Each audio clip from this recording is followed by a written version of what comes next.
saudara-saudara, kembali lagi kita akan mendengarkan Renungan Harian episode Family. Hari ini saya akan membawakan renungan dengan tema impian hidup. Apa yang ada di pikiran saudara kalau mendengar kalimat, apa sih impian saudara? Atau apa sih mimpi saudara? Biasanya kalau kita mendengar kalimat ini, kita mikir tentang karir yang sukses, menghasilkan banyak uang, liburan kemana-mana, dikenal banyak orang, dan lain sebagainya. Bener gak sih? Zaman sekarang kita disarankan untuk membangun hidup yang hebat dan produktif. Kita harus bekerja habis-habisan, bangun bisnis sendiri, bikin konten sosial media untuk naikin followers atau yang lain-lain halnya lah. Semacam seperti yang tadi saya sebutkan. Ibaratnya kita harus kerja 16 jam sehari, 7 hari dalam seminggu, bahkan 52 minggu dalam setahun. Supaya kita bisa membangun hidup yang hebat. Kalau mau sukses atau pinter, semua harus dilakukan dengan keras. Harus bekerja keras, harus belajar dengan keras. Tapi ketika semuanya bergantung sama kerja keras kita sendiri, kita jadi mengidolakan kemampuan kita sendiri. Dan lama-kelamaan kita nggak bergantung lagi sama Tuhan.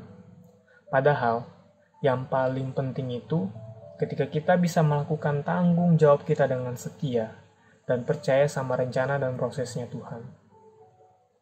Hidup yang kalem, tenang, dan melakukan satu pekerjaan dengan konsisten itu biasanya dikategorikan dengan hidup yang membosankan. Dan terkadang mindset ini juga kita bawa sebagai orang Kristen. Kita merasa kita tuh harus melakukan yang hebat gitu untuk Tuhan. Tapi masalahnya adalah definisi hebat kita yang sebenarnya itu gak selalu sama dengan definisinya hebatnya dari Tuhan. Tuhan tuh gak pernah memerintah kita untuk menghasilkan banyak uang, menjadi terkenal, atau yang lain-lainnya. Tapi Tuhan memerintahkan kita untuk mengasihi Dia dan orang-orang di sekeliling kita. Saya ambil salah satu contoh tokoh Alkitab yang bernama Musa.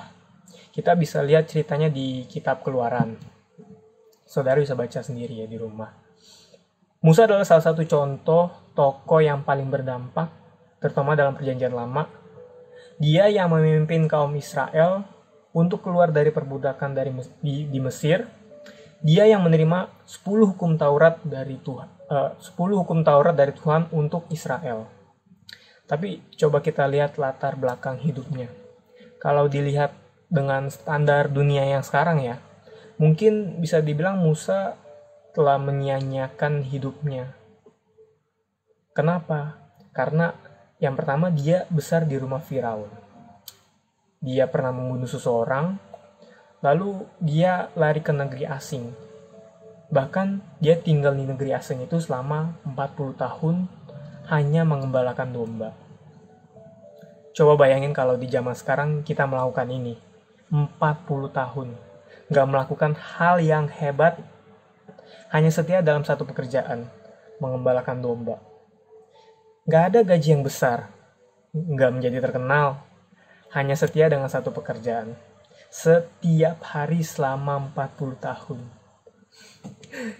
Gimana kalau ternyata hal seperti itu yang Tuhan mau untuk kita lakukan? Gimana kita ditugaskan untuk setia dengan pekerjaan kita?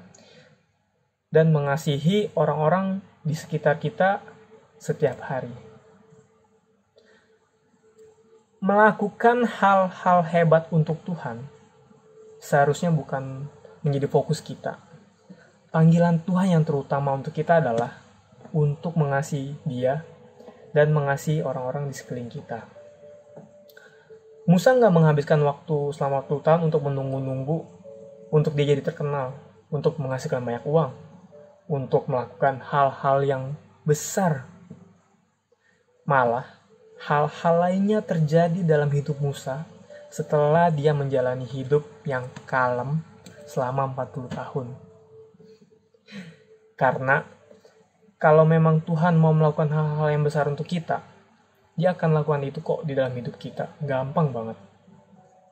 Tapi jangan lupa untuk tetap setia sama apa yang sudah Tuhan percayakan di hidup kita saat ini. Setia, setia, setia. Upah orang setia itu besar loh. Jangan sampai di saat kita mengejar hal-hal yang hebat, kita malah mengabaikan hal-hal yang lebih penting yang Tuhan mau kita lakukan, yaitu mengasihi Tuhan dan mengasihi orang-orang di sekeliling kita. Sediakan waktu untuk mengasihi keluarga saudara dan orang-orang yang Tuhan telah percayakan di hidup saudara. Dan tetaplah setia setiap tanggung jawab saudara setiap hari. Bekerja untuk Tuhan. Lakukan semuanya seperti untuk Tuhan dan bukan untuk manusia. Amin. Mari kita berdoa.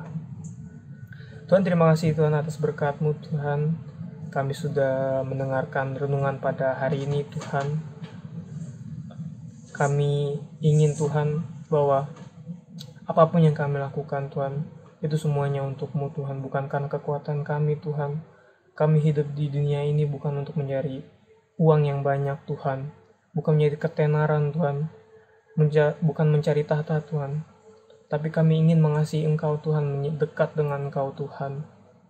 Beri kami kekuatan Tuhan untuk menghadapi dunia ini Tuhan. Jangan sampai kami mengikuti dunia yang semakin jahat ini Tuhan. Tapi kami semakin dekat kepadamu Tuhan, berharap kepadamu dan bergantung kepadamu setiap hari Tuhan.